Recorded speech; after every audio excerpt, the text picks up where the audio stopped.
ಹೆಸರು ರೇಖಾ, ಗೃಹಿಣಿ ಮತ್ತು ರೇಖಿ ಮಾಸ್ಟರ್. ನಾನು ಮೊದಲ ಹಂತ ರೇಖಿ ತಗೊಂಡ್ಮೇಲೆ ನನ್ನಲ್ಲಾದ ಬದಲಾವಣೆಗಳನ್ನು ನಿಮ್ಮೊಟ್ಟಿಗೆ ಶೇರ್ ಮಾಡ್ತಾ ಇದ್ದೀನಿ ಸ್ನೇಹಿತರೆ. ನಾನು ಮೊದಲ ಹಂತ ರೇಖಿ ತೊಗೊಂಡ್ಮೇಲೆ ದಿನ ಪ್ರಾಕ್ಟೀಸ್ ಮಾಡೋಕ್ಕೆ ಶುರು ಮಾಡಿದೆ ಹಸ್ತಕ್ರಮ ಮಾಡುವಾಗ ನನಗೆ ಏನು ಚೇಂಜಸ್ ಕಂಡಿದ್ದು ಅಂದರೆ ಫಸ್ಟ್ ಡೇಯಿಂದಲೇ ಎನರ್ಜಿ ಒಂಥರ ಹೈ ಅನ್ಸೋಕ್ಕೆ ಶುರುವಾಯ್ತು. ಏಕೆಂದರೆ ನಾನು ಯಾವಾಗಲೂ ಲೋ ಎನರ್ಜಿಯಲ್ಲಿ ಇರ್ತಾಯಿದ್ದೆ. ಬರೀ ಮಾಡಿದ್ದೆ ಯೋಚನೆಗಳು ಮಾಡ್ತಾಯಿದ್ದೆ, ಅದೇ ವಿಷಯಗಳು ರಿಪೀಟ್ ಆಗ್ತಾಯಿತ್ತು ನನಗೆ ರೇಖಿ ಬಿಫೋರು. ಆದರೆ ರೇಖಿ ನಂತರ ಒಂಥರ ಹೊಸ ಯೋಚನೆಗಳು, ಒಂದು ಉತ್ಸಾಹ ನನಗೆ ಜಾಸ್ತಿ ಆಯಿತು. ನಂತರದಲ್ಲಿ ನಾನು ಯಾವುದೇ ವಿಷಯನ ಡೀಪಾಗಿ ನೋಡ್ತಾ ಇರಲಿಲ್ಲ ಮತ್ತು ಯಾವುದಕ್ಕೂ ಕ್ಲಾರಿಟಿನೂ ತೊಗೊತಾ ಇರಲಿಲ್ಲ. ಹಾಗಾಗಿ ನಾನು ಒಪ್ಕೊಂಡ್ಬಿಡ್ತಿದ್ದೆ. ಮನೇಲಿ ಹಸ್ಬೆಂಡ್ ಹೇಳಿದರು ಎಲ್ಲ ಸರಿ ಇರುತ್ತೆ, ಆ ಥರ ನನ್ನ ಭಾವನೆ. ನಾನು ಬಿಫೋರಲ್ಲಿ ಎಲ್ಲ ಥಿಂಕಿಂಗ್ ಒಂದು 30 ಇಯರ್ಸಿಂದಲೂ ಅದೇ ಥರ. ಅಲ್ಲಿ ಪೇರೆಂಟ್ಸ್ ಕೇಳ್ತಿದ್ದೆ, ಇಲ್ಲಿ ಬಂದಮೇಲೆ ಹಸ್ಬೆಂಡ್ ಮಾತು ಕೇಳ್ತಾಯಿದ್ದೆ. ಆಮೇಲೆ ಎಲ್ಲ ವಿಷಯನೂ ಒಪ್ಕೊಂಡದೇ ಸಫರಿಂಗು, ಎಂಡಲ್ಲಿ ಸಫರಿಂಗ್ ಸಿಗ್ತಿತ್ತು. ಆಮೇಲೆ ಬೇಗ ಯಾರು ಅಂದರು ಅಂದರೆ ನಾನು ತಪ್ಪಿರುತ್ತೋ ಇಲ್ಲವೋ ಗೊತ್ತಿಲ್ಲ, ಬೇಗ ದುಃಖ ಬರ್ತಿತ್ತು ನನಗೆ. ಅಳೋದೊಂದು ಕೆಟ್ಟ ಅಭ್ಯಾಸ ನನಗೆ, ಅಳ್ತಾ ಇದ್ದೆ. ಅದು ಮತ್ತೆ ಮರೆಯೋದೂ 1-2 ದಿನ ಅದೇ ತುಂಬ ಲಾಂಗ್ ಟರ್ಮ್ ಅದೇ ಥರ ಥಿಂಕಲ್ಲೇ ಇರ್ತಿದ್ದೆ. ಆ ಯೋಚನೆ ನನ್ನನ್ನು ಇನ್ನೂ ಲೋ ಎನರ್ಜಿ ತಳ್ತಾ ಇತ್ತು. ಆದರೆ ರೇಖಿ ನಾನು ಪ್ರಾಕ್ಟೀಸ್ ಮಾಡ್ತಾ ಒಂಥರ ಎನರ್ಜಿ ಹೈ ಆಗೋಕ್ಕೆ ಶುರುವಾಯಿತು. ಆಮೇಲೆ self care, self nurturing, self love ಅಂತೂ ನನಗಿರಲೇ ಇಲ್ಲ. ಕೇರ್ ಮಾಡೋದು ಏನು ಅಂದರೆ, ನಮ್ಮ ಮ್ಯಾಮ್ ನಿಮ್ಮ ಉದ್ದೇಶ ಏನು ಅಂತ ಹಿಂಗೆ ಬರೆಸುವಾಗ ನಾನು ಬರ್ಕೊಂಡಿದ್ದು, ನಗು ಬರುತ್ತೆ, ನನ್ನ ಬುಕ್ಕಲ್ಲಿ ಬರ್ಕೊಂಡಿದ್ದು. ನನ್ನ ಬಗ್ಗೆ ಏನೂ ಅಲ್ಲಿ ನಾನು ಮೆನ್ಷನ್ ಮಾಡಿಲ್ಲ.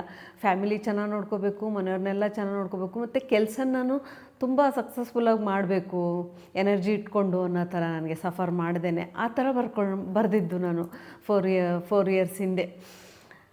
ಅದನ್ನು ನೋಡಿ ಇವಾಗ ನನಗನ್ಸುತ್ತೆ. ಆಮೇಲೆ ನನ್ನಲ್ಲಿ ಚೇಂಜಸ್ ಏನು ಅಂದರೆ, ಆವಾಗ ನಾನು ರೇಖಿ ಬಿಫೋರಲ್ಲಿ ನನಗೆ ಹೊಸ ವಿಷಯಗಳನ್ನು ಕಲಿಯೋದಂತೂ ಇಂಟ್ರೆಸ್ಟ್ ಇರ್ತಾ ಇರಲಿಲ್ಲ, ಮತ್ತು ಹೊಸ ವಿಷಯನ ಅಕ್ಸೆಪ್ಟು ಮಾಡ್ತಾ ಇರಲಿಲ್ಲ ನಾನು. ಆದರೆ ರೇಖಿ ನಂತರ ನನಗೆ ಇಂಟ್ರೆಸ್ಟ್ ಶುರುವಾಯಿತು, ಕಲೀಲಿಕ್ಕೆ ಆಗಲಿ, ಹೊಸ ವಿಷಯಗಳ ಬಗ್ಗೆ ನಾನು ತಿಳ್ಕೊಳ್ಳೋಕೆ ಶುರು ಮಾಡಿದೆ.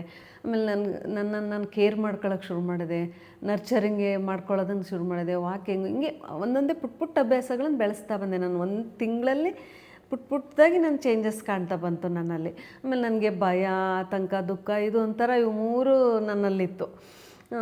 ಮಾತಾಡ್ತಿರ್ಲಿಲ್ಲ. ನಾನು ಇಷ್ಟು ಮಾತಾಡ್ತಿದ್ದೀನಿ ಅಂದರೆ ರೇಖಿ ಕೊಟ್ಟ ಎನರ್ಜಿ ಅಂತೀನಿ, ಮತ್ತು ನಮ್ಮ ಮ್ಯಾಮ್ ಮಾರ್ಗದರ್ಶನ ಅಂತ ನಾನು ಹೇಳ್ತೀನಿ. ಹೆಮ್ಮೆಯಿಂದ ಹೇಳ್ಕೊಳ್ತೀನಿ ಇದನ್ನು, ನನ್ನ ಬದಲಾವಣೆನ ನನ್ನಲ್ಲಾಗಿದ್ದು. ಆ ಮಾತೂ ನಾನು ಆಡ್ತಾ ಇರಲಿಲ್ಲ. ಇವಾಗ ಇಷ್ಟು ಮಾತಾಡ್ತೀನಿ ಅಂದರೆ ನನಗೆ ಖುಷಿಯಾಗತ್ತೆ, ಎಷ್ಟು ಎನರ್ಜೈಸ್ ಆಗಿದ್ದೀನಿ ಅಂತ ಇವಾಗ. ನಂತರದಲ್ಲಿ ವಾಕಿಂಗ್ ಮಾಡೋಕ್ಕೆ ಶುರು ಮಾಡಿದೆ. ಆರೋಗ್ಯದಲ್ಲಿ ಸ್ವಲ್ಪ ಬದಲಾವಣೆ ಆಗ್ತಾ ಬಂತು. ನಾನು ಸರಿಯಾಗಿ ನಿದ್ದೆನೂ ಮಾಡ್ತಾ ಇರಲಿಲ್ಲ. ಯೋಚನೆಯಲ್ಲಿ ಬರೀ ಬೆಳಗ್ಗೆ ಏನು ಮಾಡೋದು, ಸಂಜೆ ಏನು, ಬರೀ ಈ ಅಡುಗೆ ಕೆಲಸ, ಇದೇ ನನ್ನ ಯೋಚನೆ ಆಗಿತ್ತು. ಈ ರೇಖಿಗೆ ಬಂದಮೇಲೆ ಒಂದು ಪ್ರಾಕ್ಟೀಸಿಗೆ ಅಂತ ಟೈಮ್ ಕೊಡೋಕ್ಕೆ ಶುರು ಮಾಡಿದೆ. ನಂತರದಲ್ಲಿ ಸೆಲ್ಫ್ ಹೀಲಿಂಗ್ ಮಾಡ್ಕೊತ ನನ್ನ ಜೊತೆ ಕನೆಕ್ಟ್ ಆಗೋಕ್ಕೆ ಶುರು ಮಾಡಿದೆ. ನನಗೇನು ಬೇಕು ಅಂತ ನನ್ನ ಬಗ್ಗೆ ನಾನು ಥಿಂಕ್ ಮಾಡೋಕ್ಕೆ ಶುರು ಮಾಡಿದೆ. ಆಮೇಲೆ ಎಮೋಷನ್ಸ್ನ ತುಂಬ ಹಿಡಿದಿಡ್ತಾ ಇದ್ದೆ ನಾನು. ಅದನ್ನು ಕೂಡ ನಾನು ನಿಧಾನಕ್ಕೆ, ಒಂದೇ ಇದಕ್ಕೆ ಆಗಲಿಲ್ಲ, ನಿಧಾನಕ್ಕೆ ಅದನ್ನು ಸ್ವಲ್ಪ ನಾನು ಹೊರಗೆ ಹಾಕೋಕ್ಕೆ ಶುರು ಮಾಡಿದೆ. ಲಿಮಿಟಾಗಿ ಹಿಡಿತಾ ಇದ್ದೆ, ಎಲ್ಲ ವಿಷಯಗಳನ್ನು ನಾನು ಹೇಳ್ಕೊತಾನೆ ಇರಲಿಲ್ಲ. ಅದು ಕೂಡ ಸ್ವಲ್ಪ ನನಗೆ ಚೇಂಜಸ್ ಆಗ್ತಾ ಬಂತು. ಮತ್ತು ನಾನು ಅದೇ ಮಂತಲ್ಲೇ ಲಾ ಆಫ್ ಅಟ್ರಾಕ್ಷನ್ ಕ್ಲಾಸ್ ತೊಗೊಂಡೆ. ಅದರಲ್ಲಿ ಮ್ಯಾಮ್ ತುಂಬ ಚೆನ್ನಾಗಿ ನಮಗೆ ಟೀಚ್ ಮಾಡಿದರು. ಪಾಸಿಟಿವ್ ಮೈಂಡ್ ಸೆಟ್ ಇರಬೇಕು, ಪಾಸಿಟಿವ್ ಆಗಿ ಯೋಚನೆ ಮಾಡಬೇಕು, ಅಫರ್ಮೇಷನ್ನು, ಇವೆಲ್ಲ ನಮಗೆ ಬರೆಯೋದನ್ನು ಎಲ್ಲ ಹೇಳ್ಕೊಟ್ರು. ಹಿಂಗೆ ಅಚೀವ್ ಮಾಡೋ ಅಂಥ ವಿಷಯಗಳು, ಪುಟ್ಟ ವಿಷಯಗಳನ್ನೇ ಹಾಕ್ಕೊತಾ ಇದ್ವಿ ನಾವು. ಯಾಕೆಂದರೆ ನಾವು ಅದು ಅಚೀವ್ ಮಾಡ್ತೀವಿ ಅಂತ ನಮ್ಮೊಳಗಿಂದ ನಮಗೆ ನಂಬಿಕೆ ಇರಬೇಕು. ನಮಗೆ ನಂಬಿಕೆ ಆಗೋದನ್ನೇ ನಾನು ಹಾಕ್ಕೊಳ್ತಾ ಬಂದೆ. ಪುಟ್ಟದನ್ನು ನಾನು ಅಚೀವ್ ಮಾಡ್ತಾ ಬಂದೆ. ದೊಡ್ಡದು ಹಾಕ್ಕೊಂಡಾಗ ನನಗೆ ನಾನು 15 kg ವೆಯ್ಟ್ ಲಾಸ್ ಮಾಡಬೇಕು ಅಂತ ಹಾಕ್ಕೊಂಡಿದ್ದೆ ನಾನು ಫಸ್ಟ್ ಲಾ ಆಫ್ ಅಟ್ರಾಕ್ಷನ್ಗೆ ಎಂಟರ್ ಆದಾಗ. ಆದರೆ ಅದು 3 ಇಯರ್ಸ್ ತೊಗೊಳ್ತು. ಯಾಕೆಂದರೆ ನಾನು ಅದ್ರ ಮೇಲೆ ವರ್ಕ್ ಮಾಡ್ತಾಯಿದ್ದೆ, ಆದರೆ ನನಗೆ ಸರಿಯಾಗಿ ಮಾರ್ಗದರ್ಶನ ಇಲ್ಲ. ನಂತರದಲ್ಲಿ ಹೇಳ್ತೀನಿ ಅದನ್ನು ಹೇಗೆ ನನಗೆ ಸಿಕ್ತು ಅಂತ.